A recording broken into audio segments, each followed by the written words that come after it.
dhawaan ayay ahayd markii deegaanka axmaaradu uu ku baaqay mudaharaado waaweyn oo lagaga soo horjeeda sii deynta maxaabiista kala duwan ee dowladda Itoobiya ay ka sii deysay xabsiyada magaalada Addis Ababa ee ay ka mid ka yihiin maxaabiista Oromada iyo sidoo kale Tigray daba bal waxaynu eegi doonaa waxyaabaha ay ka wada hadleen Abiy Ahmed iyo axmaarada maadaama waayadan ugu dambeysay aysan isku wanaagsanayn ra'iisul wasaaraha Itoobiya iyo sidoo kale qoomiyadaasi axmaarada oo iyada jug culus ay ku dhacday bilihii ugu dambeeyay kadib markii ay deegaankooda gudaha u soo gashay kooxda Tigrayga ah ee TPLF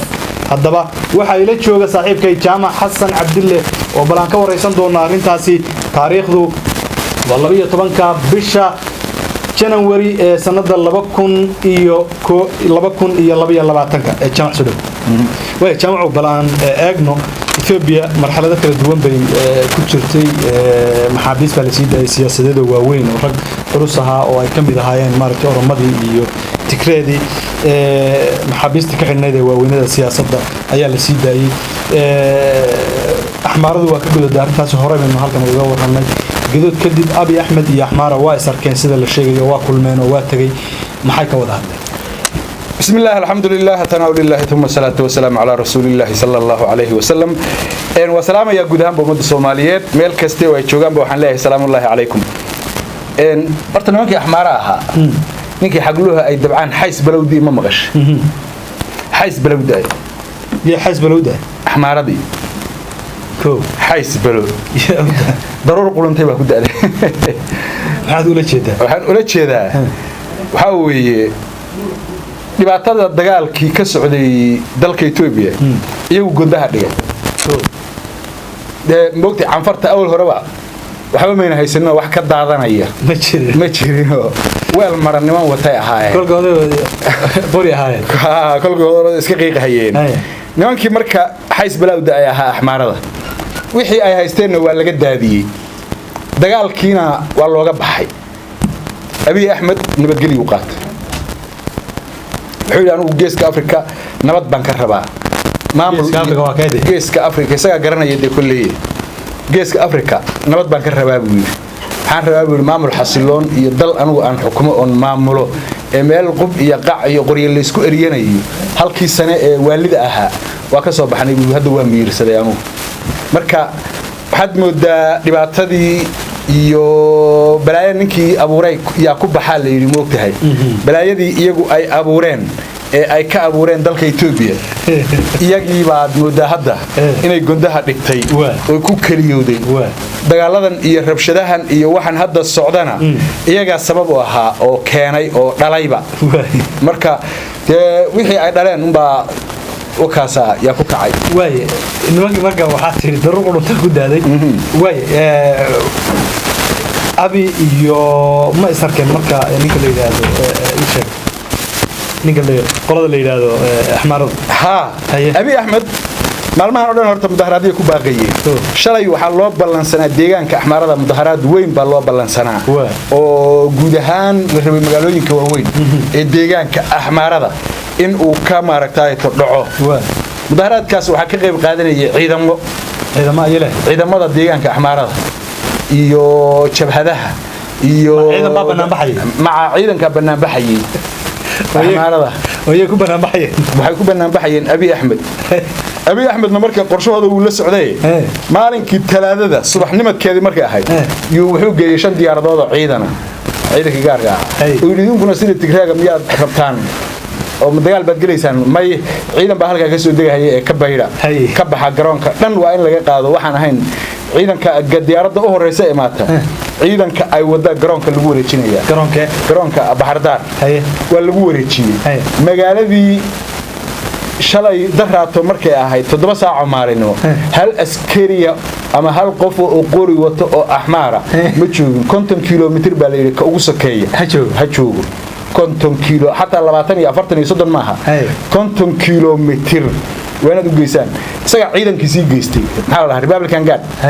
iyo balaayo amaarada loo ilaalinayo de way mudaharaadayeen hubka iyo ciidanka shalay bay rabeen inay ku mudaharaadaan iyo shacabka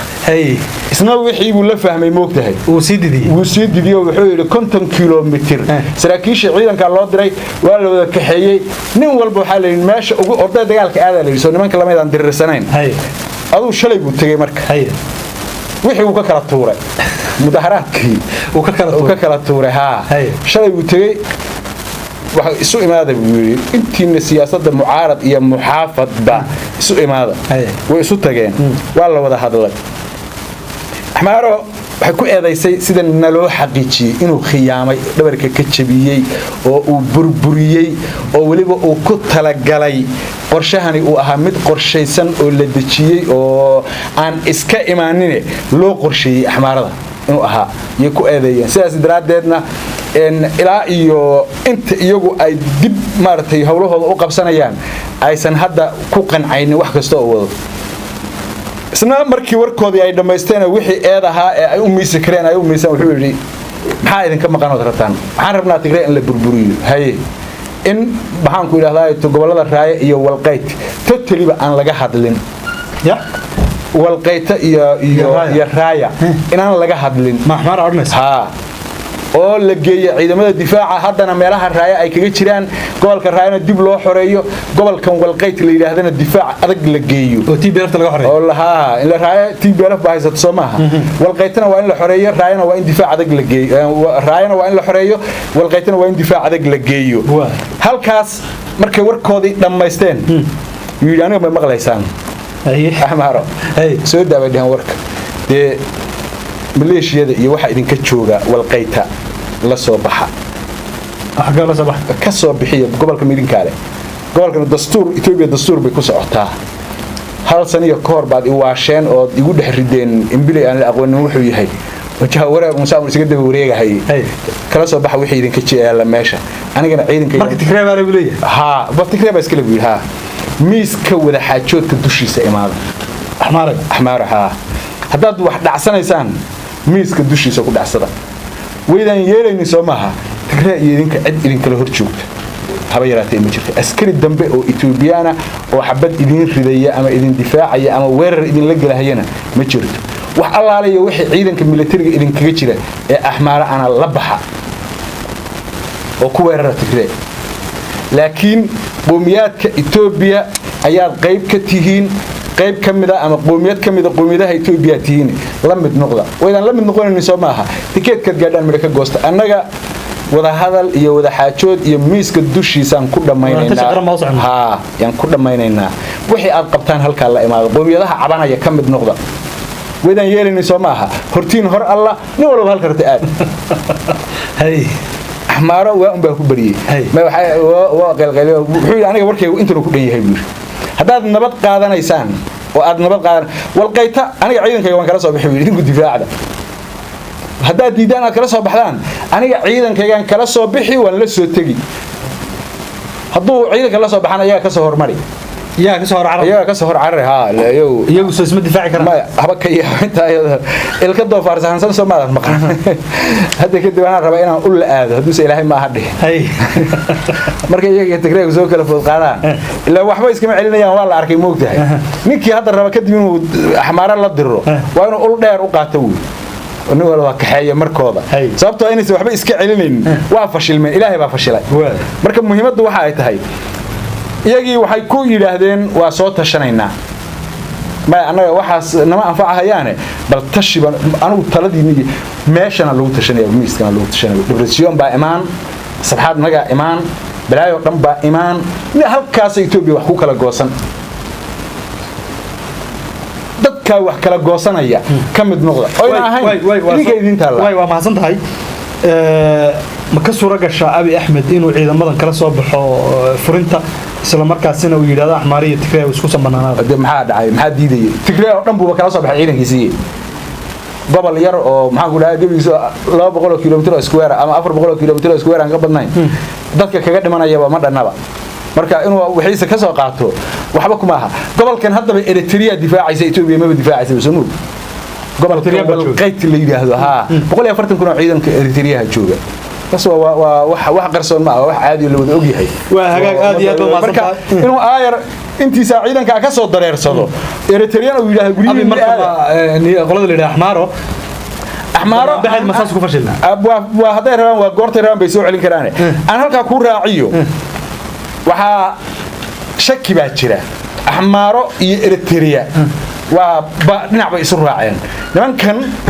وها أدربان توما يسردون كإريتريا يا أدربان توما يعني من كان أحمر ذا اللي هذا ولا أيزو أنا قاعد اندفاع إنه وإذا نكشجنا إني سو حس كأني بقعد الموقع أنا قاعد نقرب شجني هذا سردونكي إريتريا iyo hay'adihii ciidanka ee dalka Eritrea deegaanka Axmaarada ay joogan iyaga oo aan maartay waxa yaani ugu talagalay meesha Ethiopia inay digiya dambas ka dhigaan